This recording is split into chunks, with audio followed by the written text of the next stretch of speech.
తాకట్టులో ఉన్న బంగారాన్ని విడిపించి ఆ రోజున్న మార్కెట్ ధర కట్టి మిగిలిన డబ్బును మీకు అందిస్తుంది కొమ్మూరి గోల్డ్. నమస్తే, నేను ముఖేష్.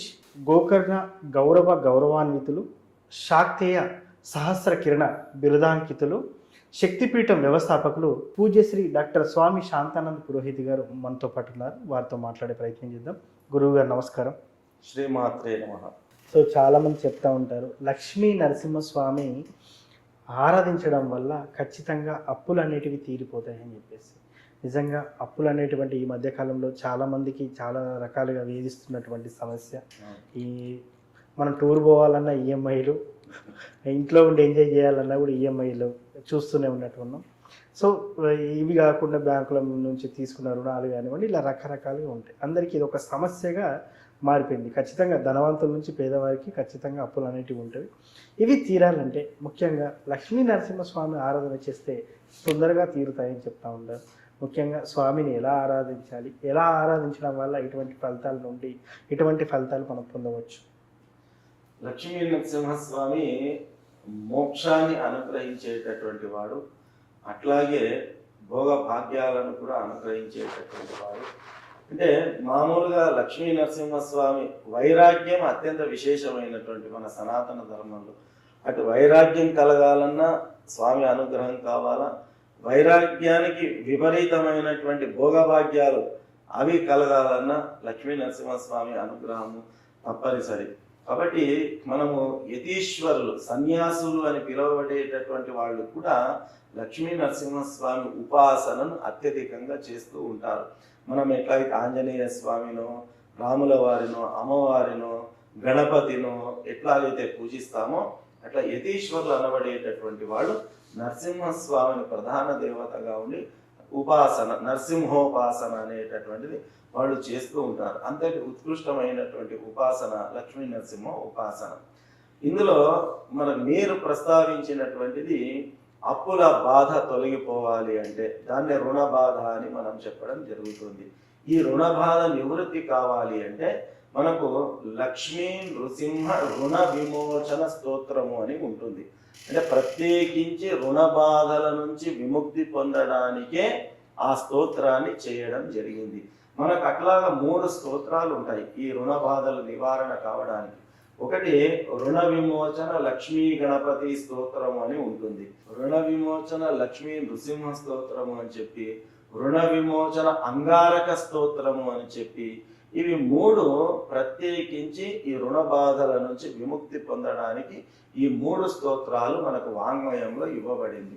అందులో ఈ రుణ విమోచన లక్ష్మీ నృసింహ స్తోత్రము అత్యంత విశేషమైనటువంటిది. ఏకకాలంలో లక్ష్మీ నారాయణులను ఇద్దరిని కూడా ఆరాధించేటటువంటి గొప్ప సువర్ణ అవకాశం మనకు ఈ స్తోత్రంలో మనకు లభ్యమవుతుంది. కాబట్టి మనము ఆ స్వామి వారిని చిత్తశుద్ధితో మన సంకల్పం చేసుకొని మనకు ఉన్నటువంటి బాధలన్నీ తొలగిపోవాలనేటటువంటి ఒక సత్సంకల్పంతో స్వామివారిని మనము పూజించి ఆరాధించి నిత్యము కనీసం 3 సార్లు అయినా ఈ స్తోత్ర పారాయణాన్ని మనం చేసుకొని అలాగే కలకాలం దీన్ని కొనసాగించినట్టయితే తప్పకుండా ఈ రుణ బాధల నుంచి మనం విముక్తి పొందేటటువంటి అవకాశం ఉన్నది.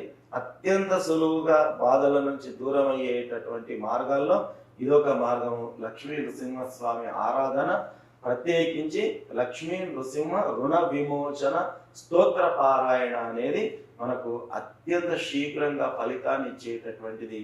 కాబట్టి దీని అక్షర దోషాలు లేకుండా గురుముఖత నేర్చుకొని ఈ స్తోత్ర పారాయణాన్ని చేస్తే బాగుంటుంది. స్వయంగా స్తోత్ర పారాయణ చేసే అవకాశం లేనటువంటి వాళ్ళు, సమయావకాశం లేనటువంటి వాళ్ళు, లేదా మాకు చదవడం రాదు అనుకున్నటువంటి వాళ్ళు సద్బ్రాహ్మణులను పిలిపించి వారి సంకల్పం చేయించి వారితో మన ఇళ్లలో పారాయణం చేయించినప్పటికీ కూడా మనము ఉత్తమ ఫలితాలను పొందేటటువంటి అవకాశం ఉంటుంది. గురువు గారు, ఒకవేళ ఇది మొదలు పెట్టాలి అని అనుకుంటే ఒకవేళ ఎన్ని రోజులు చేయాలంటారు? ఎన్ని రోజులు చేస్తే ఫలితం చూడవచ్చు అంటారు? ఇది లక్ష్మీ నృసింహ రుణ విమోచన స్తోత్ర పారాయణం అనేటటువంటిది మనము ఇంతకు ముందు నేను ప్రస్తావించినటువంటి రీతిగా మండల కాలము విశేషమైనటువంటిది.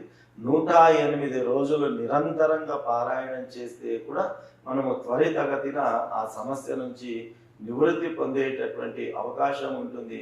కాబట్టి 108 రోజులు నిత్య పారాయణం, రోజుకు 3 సార్లు, కుదరని పక్షంలో మండల కాలం 41 రోజులైనా ఈ స్తోత్ర పారాయణాన్ని చేస్తే బాగుంటుంది.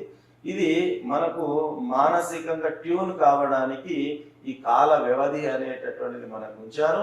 41 రోజులు 108 అనే కాకుండా ప్రతిరోజు కూడా కొనసాగిస్తూ ఉండడం అనేది ఉన్న బాధలు తొలగిపోతాయి.